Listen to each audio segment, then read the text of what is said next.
Hello നമസ്കാരം. ഇതിങ്ങനെയാണ് എന്ന ഞങ്ങളുടെ യൂട്യൂബ് ചാനലിലേക്ക് എല്ലാവർക്കും സ്വാഗതം. ടെക്നോളജി ലോകത്തെ പുതുപുത്തൻ വിശേഷങ്ങൾക്കായി ഞങ്ങളുടെ ചാനൽ സബ്സ്ക്രൈബ് ചെയ്ത ശേഷം ബെൽ ഐക്കൺ പ്രസ് ചെയ്യുക.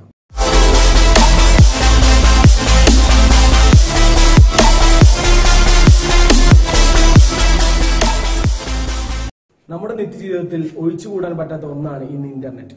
ഓരോ ദിവസവും ഒരുപാട് മണിക്കൂറുകളാണ് നമ്മൾ ഇന്റർനെറ്റിൽ ചെലവാക്കുന്നത്.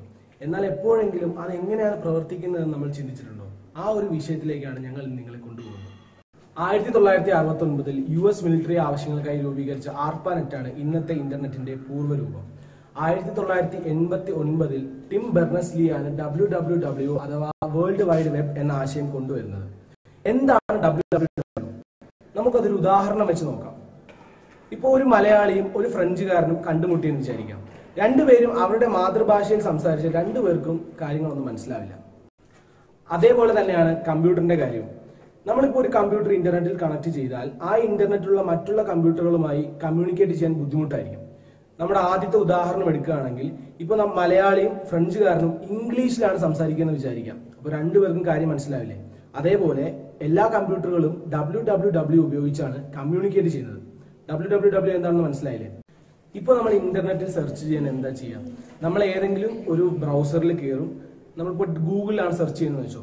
അപ്പോൾ നമ്മൾ ഗൂഗിൾ ക്രോം എടുക്കും, www.google.com എന്നാണ് സെർച്ച് ചെയ്തെന്ന് വിചാരിക്കുക. അപ്പോൾ അവിടെ എന്താണ് സംഭവിക്കുക എന്ന് വെച്ചാൽ ഈ www.google.com എന്താണെന്നുള്ളത് ബ്രൗസർ ഇന്റർനെറ്റ് സർവീസ് പ്രൊവൈഡറോട് ചോദിക്കും. ഇന്റർനെറ്റ് സർവീസ് പ്രൊവൈഡർ എന്ന് പറഞ്ഞാൽ നമ്മൾ ഐഡിയ, ജിയോ അങ്ങനെ എന്തെങ്കിലും ആ ഒരു ISPയോട് ചോദിക്കും. ഇപ്പോൾ നമ്മുടെ ഇന്റർനെറ്റ് സർവീസ് പ്രൊവൈഡറിന് www.google.com എന്താണെന്ന് അറിയില്ലെങ്കിൽ എന്താ ചെയ്യാന്ന് വെച്ചാൽ അത് അവർ DNS സെർവറിലോട്ട് അയക്കും. DNS എന്ന് വെച്ചാൽ ഡൊമൈൻ നെയിം സിസ്റ്റം. DNS എന്താണെന്ന് വെച്ചാൽ നിങ്ങൾ കൺഫ്യൂഷൻ ഒന്നും അടിക്കണം. DNS എന്ന് വെച്ചാൽ ടിപ്പിക്കലി നമ്മുടെ ഫോൺ ബുക്കിൽ നമ്മൾ പണ്ട് ലാൻഡ്ലൈൻ ഉണ്ടായിരുന്ന സമയത്ത് നമ്മുടെ ഫുൾ ആൾക്കാരുടെ നെയിമും അഡ്രസ്സും ഫോൺ നമ്പറും ഉള്ളതുപോലെ DNS എന്ന് പറഞ്ഞാൽ ഒരു ടിപ്പിക്കലി ഒരു ഫോൺ ബുക്കാണ്. അവിടെ ഉണ്ടാവുക ഫോൺ നമ്പറുകളല്ല, അഡ്രസ്സാണ്. അപ്പോൾ DNS നമുക്ക് എന്ത് റിപ്ലൈ തരാന്നറിയോ? അവർ പറയും എനിക്ക് www.com എന്താണെന്നുള്ള വലിയ ധാരണയൊന്നുമില്ല, പക്ഷേ ഈ പുള്ളിയുടെ അഡ്രസ്സ് എനിക്കറിയാം, ആ അഡ്രസ്സ് വേണേൽ ഞാൻ പറഞ്ഞുതരാം എന്ന് പറയും. ഇപ്പോൾ നമുക്ക് DNSൽ നിന്ന് കിട്ടിയ അഡ്രസ്സിനാണ് നമ്മൾ IP അഡ്രസ്സ് എന്ന് വിളിക്കുന്നത്.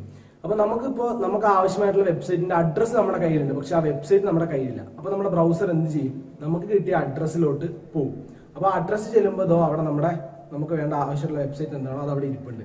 എന്നിട്ട് എന്ത് ചെയ്യും? നമ്മുടെ കമ്പ്യൂട്ടറിലോ നമ്മൾ ഫോണിലാണ് സെർച്ച് ചെയ്യുന്നതെങ്കിൽ ഫോണിലോ അത് ഡിസ്പ്ലേ ചെയ്യും. എന്തായാലും നമ്മൾ ഗൂഗിൾ എടുക്കുന്നു, ടൈപ്പ് ചെയ്യുന്നു, സെർച്ച് ചെയ്യുന്നു, സംഭവം തീർന്നു. ഇതിന്റെ ബാക്കിലുള്ള പരിപാടി ഇതൊക്കെയാണെന്ന് നമുക്കറിയായിരുന്നു. അപ്പോ ഇനി വേറൊരു കേസ് എന്താന്ന് വെച്ചാൽ ഇപ്പൊ നമ്മൾ ഡയറക്റ്റ് ഗൂഗിൾ എന്ന് സെർച്ച് ചെയ്യുന്നതിന് പകരം നമുക്ക് കിട്ടിയ IP അഡ്രസ്സ് നമ്മൾ ഡയറക്റ്റ് സെർച്ച് ചെയ്യുമെന്ന് വിചാരിക്കാം. എന്തായിരിക്കും സംഭവിക്കുക? നേരത്തെ സംഭവിച്ച അതേ കാര്യം തന്നെയാണ് സംഭവിക്കുക. അഡ്രസ്സിലുള്ള വെബ്സൈറ്റ് ഏതാണോ അത് ഡിസ്പ്ലേ ചെയ്യും. ഓക്കെ, അപ്പൊ അടുത്ത തവണ നിങ്ങൾ സെർച്ച് ചെയ്യുമ്പോഴത്തേക്കും ഇതൊക്കെയാണ് ഇതിന്റെ പിന്നാമ്പുറത്ത് സംഭവിക്കുന്നതെന്ന് ഓർക്കുക. അപ്പോൾ ഞങ്ങളുടെ വീഡിയോ ഇഷ്ടപ്പെട്ടെങ്കിൽ ലൈക്ക് ചെയ്യുക, സപ്പോർട്ട് ചെയ്യുക. Thank you.